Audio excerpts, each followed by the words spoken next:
골로새서 1장 9절에서부터 12절까지입니다. 골로새 교인들을 위한 바울의 기도. 오늘 우리가 배울 본문은 사도 바울이 골로새 교회와 성도들을 위해서 간구하는 기도의 내용들이 기록되어 있습니다. 오늘 사도 바울의 기도 내용들을 자세히 살펴보면 교회와 성도의 성장과 성숙에 관한 내용이 주를 이루고 있음을 발견할 수 있습니다. 우리는 오늘 사도 바울의 기도를 통해서 골로새 교회와 성도들이 하나님 앞에서 건강한 교회와 성도로 세워지는 것이 얼마나 귀하고 소중한지에 대해서 알 수 있습니다. 부모가 자녀들이 성장하고 성숙하는 것을 기뻐하듯이 하나님 역시 교회와 성도의 성장과 성숙을 기뻐하십니다. 어린 자녀들이 건강하게 성장하기 위해서는 여러 가지 것들이 필요합니다. 잠을 자야 하고 음식도 골고루 먹어야 하며 여러 환경적인 요소들과 여건들에 많은 관심과 신경을 써야 합니다.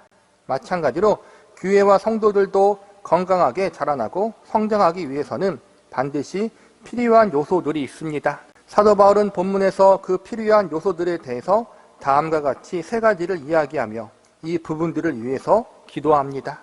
제일 먼저는 하나님의 뜻을 아는 지혜와 총명이요, 그 다음은 주께 합당하게 행하는 것이요, 마지막은 모든 견딤과 오래 참음에 대한 것입니다. 교회와 성도들의 성숙과 성장을 위해서 이러한 부분들을 하나님께서 책임져 주시고 지도해 달라고 사도 바울은 기도하게 됩니다. 이와 동시에 골로새 교회와 성도들이 하나님 앞에서 행해야 할 책임과 의무를 다할 수 있기를 권고하는 내용도 담겨져 있습니다. 다시 말하면 사도 바울의 기도는 하나님 편에서 그분의 주권적인 능력으로 골로새 교회와 성도들을 지도해 주시고 인도해 주시기를 간구하는 내용과 동시에 교회와 성도 편에서 마땅히 하나님 앞에 어떻게 기도하며 행해야 할지를 알려주는 내용들이 들어있는 것입니다. 무엇보다 우리가 기억해야 할 사항은 사도 바울의 기도는 골로새 교회와 성도만을 위한 기도에서 끝나지 않고 앞으로 오고 가는 모든 시대의 교회와 성도들을 향한 기도요, 저와 여러분을 향한 기도라는 사실을 우리는 알아야 합니다. 그러기에 오늘 본문의 말씀, 사도 바울의 기도의 내용은 우리에게 매우 중요한 교훈이자 메시지가 될 수 있습니다. 우리는 오늘 본문에 나온 사도 바울의 기도를 통하여 골로새 교회와 성도들 뿐만 아니라 오늘을 살아가는 저와 여러분이 성숙과 성장을 위해서 바르고 건강한 신앙생활을 위해서 하나님 앞에 구해야 할 기도의 내용들이 무엇이어야 하는지에 대해서 살펴보도록 하겠습니다. 첫 번째로 신령한 지혜와 총명을 위해서 기도해야 합니다. 본문 9절을 보시기 바랍니다. 이로써 우리도 듣던 날부터 너희를 위하여 기도하기를 그치지 아니하고 구하노니 너희로 하여금 모든 신령한 지혜와 총명에 하나님의 뜻을 아는 것으로 채우게 하시고, 성장과 성숙을 위해서 가장 먼저 필요한 것은 바로 신령한 지혜와 총명입니다. 여기서 말하는 신령한 지혜와 총명은 신비스러운 무언가를 말하는 것이 아니라 하나님의 뜻을 아는 올바른 지식이라고 말할 수 있습니다. 우리 기독교 신앙은 지식의 필요성을 외면하지 않습니다. 기독교는 무조건 믿으라고만 강요하지 않습니다. 성경은 왜 우리가 하나님을 믿어야 하는지, 왜 예수 그리스도를 우리의 구세주로 믿고 영접해야 하는지에 대해서 분명하게 가르치고 있습니다. 7절에 보면 골로새 교회의 성도들이 에바브라를 통해서 하나님의 말씀을 배우게 되었다고 나와 있습니다. 에바브라가 에베소 도시에 들렸을 때 사도 바울을 통해서 전도를 받게 되고 사도 바울에게 개인적인 양육을 받았던 것으로 보여집니다. 사도 바울을 통해서 말씀으로 잘 양육받은 에바브라는 자신의 고향인 골로새 도시로 돌아가 그곳에서 복음을 증거하고 교회를 세우게 됩니다. 그리고 복음을 받아들인 사람들에게 자신이 사도 바울을 통해서 배웠던 하나님의 말씀들을 가르치는 일을 감당하게 됩니다. 골로새 교인들은 에바브라를 통해서 분명 하나님 말씀을 배웠습니다. 분명 이 가르침을 통해서 골로새 교인들은 중요한 성경의 진리와 하나님의 뜻에 대해서 알게 되었을 것입니다. 그러나 바울은 여기서 멈추지 않고 그들이 하나님의 뜻을 더욱 깊이 알아가는 성도들이 되기를 기도하고 있습니다. 이것은 골로새 교회 성도들이 더욱 성숙하고 성장하기를 바라기 때문입니다. 복음을 듣고 예수님을 영접하고 하나님을 아버지라고 부르게 된 것이 끝이 아닙니다. 우리가 하나님의 은혜로 예수님의 대속의 공로로 거듭나게 되는 것은 새롭게 태어나는 것입니다. 새롭게 태어났으니 이제 우리는 자라나야 하고 성장해야 합니다. 우리는 이제 건강하고 성숙한 하나님의 백성과 자녀가 되어야 합니다. 이를 위해서 가장 필요한 것이 바로 하나님의 뜻을 바로 아는 것입니다. 하나님의 뜻을 바로 알아야 하나님의 뜻대로 살아갈 수 있고, 그것이 바로 건강하고 성숙한 그리스도인의 모습이기 때문입니다. 그렇다면 우리는 과연 어떻게 하나님의 뜻을 바르게 알 수 있을까요? 어떻게 해야 하나님의 뜻을 아는 지식을 얻을 수 있으며, 어떻게 해야 하나님의 뜻을 아는 것으로 우리들의 삶을 채울 수 있겠습니까? 기독교 서점에 가면 하나님의 뜻을 분별하는 방법에 대해서 설명해 주는 책들이 많이 있습니다. 인터넷 동영상을 찾아보아도 이와 비슷한 주제의 강의나 세미나들이 많이 올라와 있습니다. 그런데 주의할 것은 대부분 이러한 책이나 강의들은 하나님의 뜻을 분별하고 아는 방법에 대해서 너무 신비스럽고 감성적인 방식으로 접근하고 있다는 것입니다. 소위 느낌과 직감이라는 것, 마음의 감동이라는 것을 너무 강조해서 그것을 통해 하나님의 뜻을 분별하려고 시도한다는 것입니다. 그리고 이러한 느낌과 직감, 마음의 감동을 통해 하나님의 뜻을 알아간다고 가르치는 사람들의 메시지를 가만히 들여다보면 성경 말씀을 절대적 하나님의 말씀으로 보기보다는 성경은 단지 자신들이 받은 특별한 느낌과 직감, 마음의 감동에 대해서 이러한 것들이 맞나 안 맞나를 점검해 주는 참고 서적이나 설명서처럼 가르치고 있다는 것입니다. 이러한 가르침의 가장 큰 잘못이 무엇입니까? 성경 말씀은 우리들의 마음의 느낌과 감정과 직감이 하나님의 뜻인가 아닌가를 분별해 주는 참고 서적이나 설명서가 아니라는 것입니다. 성경 말씀이 곧 하나님의 분명하고도 가장 완벽한 하나님의 뜻입니다. 물론 그리스도인이라면 성경 말씀이 하나님의 뜻을 분별하고 아는 기준이라는 데에는 모두 동의할 것입니다. 그런데 문제는 그 이상을 가지 못합니다. 말 그대로 그냥 기준으로만 삼습니다. 우리는 이 점을 조심하고 또 조심해야 합니다.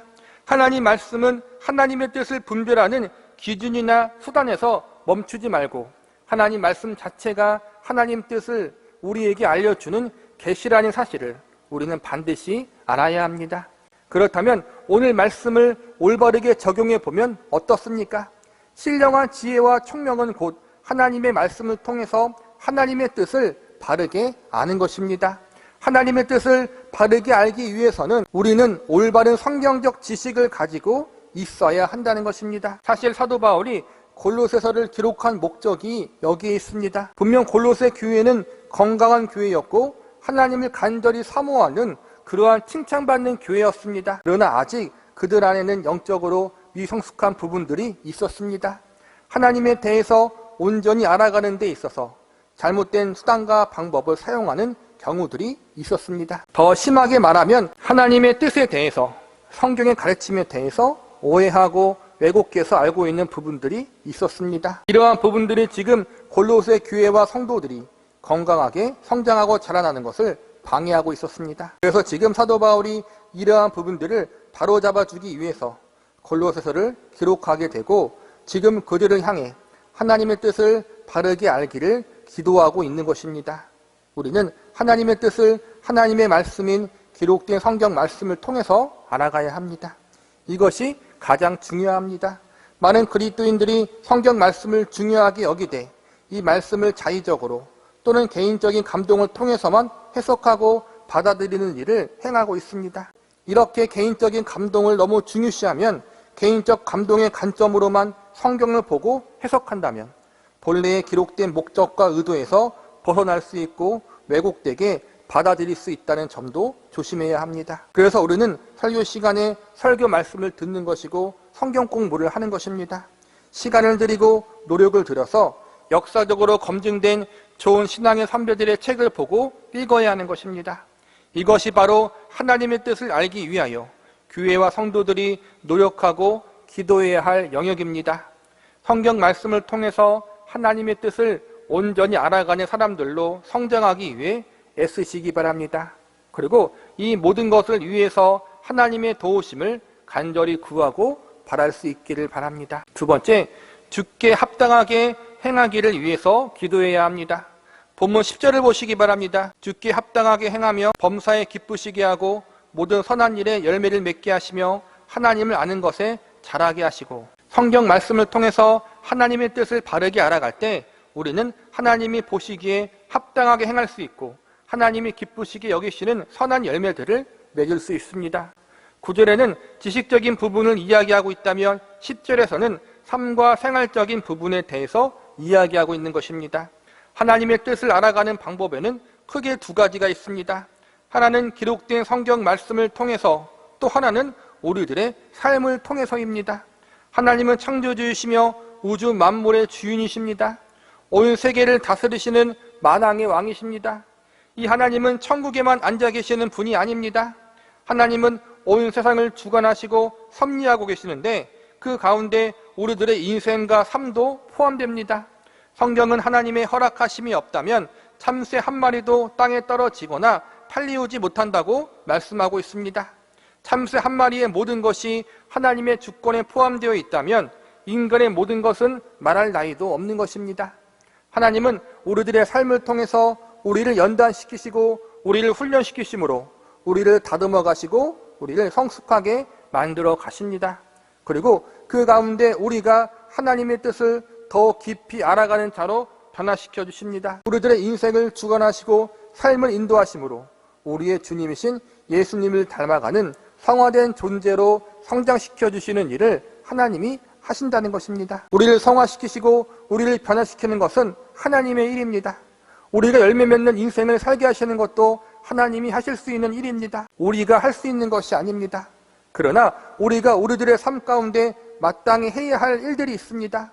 그것은 바로 우리가 하나님 안에서 믿음으로 인생을 살아가야 하고 하나님 보시기에 합당하게 살아가기 위해 힘쓰고 노력해야 한다는 것입니다. 우리 자신이 우리를 변화시키거나 새롭게 할 수 없지만 하나님 안에서 말씀을 통해 계시된 하나님의 뜻에 우리를 복종시키고 순종시키는 일을 우리가 감당해야 한다는 것입니다. 우리를 변화시키시고 새롭게 하시는 일은 하나님이 하실 일입니다.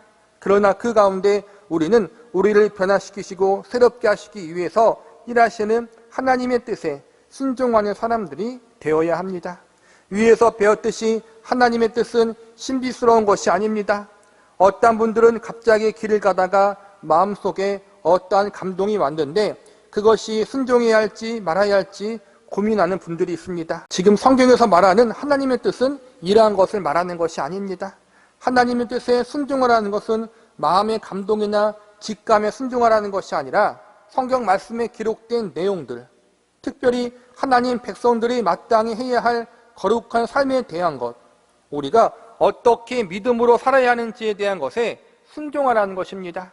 교회에 와서 예배만 거룩하게 드리고 끝나는 것이 아니라 우리의 삶 속에서 직장과 사업장과 가정 속에서 하나님이 기뻐하시는 거룩한 삶, 섬김과 봉사와 헌신의 삶을 살아가는 것이 우리에게 주어진 하나님의 첫 번째 뜻입니다. 내 욕심과 욕망을 채우기 위한 삶이 아니라 하나님 보시기에 부끄럽지 않은 삶을 사는 것, 때로 내가 손해를 보는 것 같지만 이것이 성경 말씀에 근거하여 하나님이 보실 때 기뻐하시는 일이고 하나님께 영광이고 그리스도의 향기를 드러내는 일이라면 기꺼이 감내하는 것, 매일매일의 평범한 일상 속에서 하나님을 의식하면서 믿음으로 살아가는 것, 이것이 바로 우리가 감당해야 할 순종의 삶인 것입니다. 그런데 이 일을 우리가 가진 실력과 능력으로 감당할 수 없는 것이 현실입니다. 우리가 예수님을 믿고 영접할 때 우리는 영적인 시체에서 새 생명을 부여받게 되어 영적으로 살아나게 됩니다. 영적인 시체였을 때에는 하나님의 뜻이 무엇인지 모르고 살았지만 이제 거듭나고 구원받은 이후에는 영적으로 살아났기 때문에 하나님의 뜻이 무엇인지 배우게 되고 알 수 있게 됩니다. 그러나 문제는 하나님의 뜻이 무엇인지 분별할 수 있는 존재가 되었지만 하나님의 뜻에 온전히 순종할 수 있는 실력은 가지지 못하고 있다는 것입니다. 선한 열매를 맺는 삶을 살아야 하는 것을 알지만 우리의 현실은 열매 맺는 삶을 살지 못하고 있는 것이고 그것이 우리의 고통이고 아픔입니다. 하나님의 뜻을 몰랐을 때에는 몰라서 순종하지 못했지만 지금은 하나님의 뜻을 어느 정도 알면서도 순종하지 못합니다. 그만큼 우리가 연약하다는 것입니다. 그래서 하나님이 우리를 하나님의 뜻에 순종할 수 있는 실력자들이 되게 하기 위해 우리를 연단하시고 훈련시키는 것입니다. 열매 맺는 능력 있는 인생을 살게 하시기 위해서 우리를 다듬어 가시고 우리를 만지시는 것입니다. 이 일은 하나님이 하십니다. 그런데 하나님이 하신다고 해서 우리가 가만히 앉아 있으면 안 됩니다. 우리는 이 하나님의 손길, 하나님의 일하심, 내가 하나님이 기뻐하시는 존재, 열매 맺는 인생을 살아갈 수 있도록 나를 만지시고 다듬어 가시는 하나님의 손길에 우리 자신을 내어 맡기는 일을 해야 합니다. 나를 성화시키려는 하나님의 뜻에 우리 자신을 쳐서 복종시키는 일을 지속적으로 행해야 합니다. 이 일을 위해서 하나님의 도우심을 구해야 하고 기도해야 하고 하나님을 계속 의지하기 위해서 힘쓰고 애써야 합니다. 9절에서 배웠던 하나님의 뜻을 아는 것과 10절에서 합당한 행함을 위해서 기도하는 것, 이 모든 것은 결국 우리의 성숙과 성장을 위해서 하나님을 의지하고 하나님께 기도하라는 것입니다. 말씀을 통해서 하나님의 뜻을 바르게 알아가고 그 뜻에 순종하는 성숙한 성도로 자라가기를 기도할 수 있는 저와 여러분이 되시기를 바랍니다. 세 번째, 모든 견딤과 참음을 위해서 기도해야 합니다. 본문 11절을 보시기 바랍니다. 그의 영광의 심을 따라 모든 능력으로 능하게 하시며 기쁨으로 모든 견딤과 오래 참음에 이르게 하시고, 우리가 성장하기 위해서 많은 시간이 필요합니다. 아이가 엄마 뱃속에서 나온 다음 금방 뚝딱하고 어른이 되는 것이 아닌 것처럼 최소한 육신적으로는 20년 이상은 자라야 성인이 되는 것이고 정신적으로 철이 들려면 30년, 40년도 걸리기도 합니다. 어떠한 부분에서는 60년이 지나도 정신적으로 성숙하지 못한 사람들도 있습니다. 그만큼 성장과 성숙이란 오랜 시간 기다림과 인내가 필요합니다. 참으로 감사한 것은 우리의 자람과 성장이 우리만의 책임은 아니라는 것입니다. 만약 우리 스스로 자라나야 하고 성장해야 한다면, 모든 책임이 우리에게 있다면 우리는 낙심하거나 절망할 수밖에 없습니다. 왜냐하면 우리에게는 우리 자신을 성장케 하거나 자라나게 할 만한 능력이 없기 때문입니다. 그래서 위에서 잠깐 배웠듯이 우리가 자라나고 성장하는 일은 하나님이 감당하시는 분이십니다. 우리는 하나님의 일하시는 부분에 순종하는 자리에 서면 되는 것입니다. 그래서 본문 11절에 보면 하나님의 영광의 심에 따라 그분의 능력에 따라 우리를 자라나게 하시고 성장시키게 하신다고 나와 있는 것입니다. 여기서 우리가 해야 할 일은 순종인데 이 순종 속에는 오래 견딤과 참음이 필요합니다. 견딤과 참음을 다른 말로 하면 인내해야 한다고 표현할 수 있습니다. 하나님께서는 그분의 주권적인 능력으로 성도들의 삶을 간섭하십니다. 우리를 하나님이 기뻐하시는 존재로 만드시는 일을 하신다는 것입니다. 그런데 그 일은 한순간에 일어나지 않고 성도의 모든 일평생 동안 점진적으로 이루어집니다. 그래서 성도에게 필요한 것이 바로 견딤과 오래 참음이라는 인내입니다. 하나님이 우리의 모난 부분들을 깎으시고 잘라내시며 비뚤어진 부분을 바로잡기 위해서 우리를 만지시는 그 일을 행하시는데, 우리는 그때 힘이 들고 고통스럽지만 잘 인내해야 하는 것입니다. 우리의 힘과 능력으로 이 인내를 온전히 이룰 수 없기 때문에 우리는 이 문제를 놓고 하나님의 도우심을 구하며 기도해야 하는 것입니다. 이것이 바로 본문 11절의 의미인 것입니다. 이어지는 12절을 보시기 바랍니다. 우리로 하여금 빛 가운데서 성도의 기업의 부분을 얻기에 합당하게 하신 하나님께 감사하게 하시기를 원하노라. 그런데 우리의 견딤과 우리의 참음이 억지로 어쩔 수 없이 하는 그러한 인내로 끝나서는 안 됩니다. 물론 처음에는 너무나 힘들고 고통스러워서 이를 악물고 버티기도 합니다. 그러나 우리는 이 고통과 아픔이 훗날에 내가 빛 가운데 행하는 성도로 성장하고 성숙하게 되게 만드는 과정임을 알기에 기쁨으로 이 과정들을 감내하는 자리에 서야 합니다. 이 과정을 겪는 대표적인 사람이 욥이었습니다. 욥도 이러한 과정을 지나오면서 너무나 고통스럽고 힘이 들었습니다. 욥도 이 과정을 통해 자신이 순금과 같이 되어 나올 것임을 알았지만 인간인지라 때론 원망도 하고 불평도 했습니다. 이것이 현실이고 이것이 우리의 모습입니다. 원망했다고 불평했다고 너무 자책할 필요는 없습니다.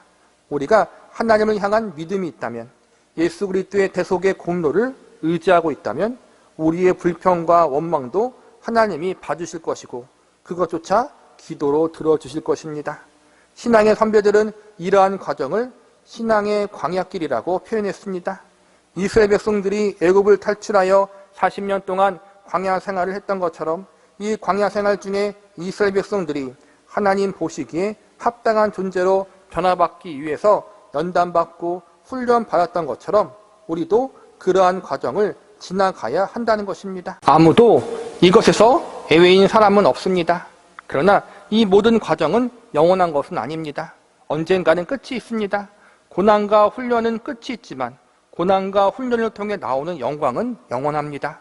내가 더욱 주님을 닮은 성화된 존재가 되어 하나님 보시기에 합당한 성도로 우뚝 서게 될 것입니다. 그렇기 때문에 이날을 우리가 기대하고 소망을 품고 기뻐할 수 있는 것입니다. 그리고 이 모든 것이 나에게 달려있지 않고 나를 구원하신 하나님께 달려있다는 사실, 나를 구원하신 그 하나님이 반드시 내가 성화된 존재, 하나님이 기뻐하시는 존재로 변화시켜 주실 것을 믿기에 감사할 수 있는 것입니다. 열매를 맺기 위해서 씨를 뿌리고 기다려야 합니다. 봄에 씨를 뿌렸으면 여름의 뜨거운 태양빛을 견뎌야 하고 장마와 태풍의 계절을 지나가야 합니다. 때론 가뭄의 시기도 통과해야 합니다. 이 모든 것을 다 지나야 마침내 추술 때를 기대할 수 있습니다. 우리 역시 마찬가지입니다. 우리가 열매 맺는 인생을 살기 위해서 인내하고 기다려야 합니다. 하나님의 뜻을 알아가고 하나님 보시기에 합당한 행동을 하는 삶을 살기 위해서 우리는 자라나야 하고 성장해야 합니다. 그 과정은 반드시 시간이 필요합니다. 하나님의 뜻을 아는 자가 되어야 하고 말씀에 순종해야 하고 견뎌내야 하고 참아내야 합니다. 그러나 그 견딤과 참음의 시간은 소망이 있는 기간입니다. 이 모든 것이 결국은 하나님의 주권 가운데 있기 때문에 하나님이 나를 반드시 성장하고 성숙시킬 것을 믿기에 우리는 소망 중에 기쁨으로 인내할 수 있는 것입니다. 말씀을 마무리하겠습니다. 성도의 성숙과 성장은 참으로 중요합니다. 우리는 하나님의 뜻이 무엇인지에 대해서 관심을 많이 가지고 있는데 성경에서 가르치는 그리스도인들을 향한 하나님의 가장 중요한 뜻은 성도의 성숙과 성장입니다. 보다 신학적으로 말하자면 성화입니다. 성도들이 하나님을 닮아가는 성화된 존재로 자라나는 것, 이것이 바로 저와 여러분을 향한 하나님의 가장 확실한 뜻입니다. 우리가 하나님의 형상과 예수 그리스도의 장성한 분량에 이르는 자리에까지 나아가는 것이 우리를 향한 하나님의 제일 첫 번째 되는 뜻입니다. 우리를 향한 하나님의 제일 첫 번째 되는 뜻이 있는데 이것을 외면하고 등한시하며 자꾸 다른 하나님의 뜻을 찾는 사람이 되지 마시기 바랍니다. 이미 너는 나를 닮은 존재가 되어야 한다고 하나님이 말씀하시는데 자꾸 내가 원하는 다른 말씀을 찾으려고 하지 마시라는 것입니다. 하나님의 뜻이 우리의 성화인 것처럼 하나님이 보시기에 합당하게 행하는 것 역시 성화된 삶에 대해서 이야기하는 것입니다. 그리고 참고 견디라는 것은 이 성화된 존재로 자라나는 과정 속에서 우리가 감당해야 할 태도를 알려주는 것입니다. 교회와 성도는 자라나고 성장해야 합니다. 우리의 주님이신 예수님을 닮아가는 성화된 존재로 우뚝 서야 합니다. 이 과정은 오랜 시간이 걸립니다. 우리의 일평생 동안 일어나는 일입니다. 우리는 우리의 일평생 동안 하나님의 말씀을 의지하고 순종하며 기도하고 오래 참음과 인내함으로 이 일을 이루어야 합니다. 하나님이 나의 일평생의 삶 속에서 나를 만지시고 다듬어 가시는 작업을 하실 때 기쁨으로 우리 자신을 내어 맡겨야 합니다. 저와 여러분들은 지금도 계속 영적으로 성장하고 있고 자라가고 있습니다. 우리의 인격과 성품이 예수님을 닮아가는 사람으로 자라가고 있다는 것입니다. 하나님이 우리의 삶을 사랑으로 간섭하시고 은혜로 연단하시어 우리들의 모습이, 삶의 태도들이 하나님 보시기에 합당한 모습과 태도들로 조금씩 변화되고 있습니다. 이 일을 지금 하나님이 저와 여러분의 인생 가운데 행하고 계십니다. 그러나 이 일은 고통스럽고 때로는 아픔을 동반합니다. 그러니 여러분 힘을 내십시오. 아프다는 것은, 힘이 든다는 것은 지금 내가 하나님의 손 안에 만져지고 있다는 증거입니다. 지금의 고난과 연단이 우리에게 그냥 아무런 이유 없이 오는 것이 아닙니다. 하나님이 이 모든 것을 합력하여 마침내 나를 변화시켜 주실 것이고 성숙시켜 주실 것입니다. 그러니 힘을 내시고 용기를 내시기 바랍니다. 우리가 장차 주님 앞에 섰을 때 하나님이 기뻐하시는 빛나는 존재, 성화된 존재로 서게 될 것을 소망하면서 하나님이 지금 그 일을 이루고 계시다는 사실을 확신하면서 이 광야의 여정, 이 연단의 시간들, 이 신앙의 길들을 끝까지 인내함으로, 감사함으로 걸어갈 수 있기를 기도합니다.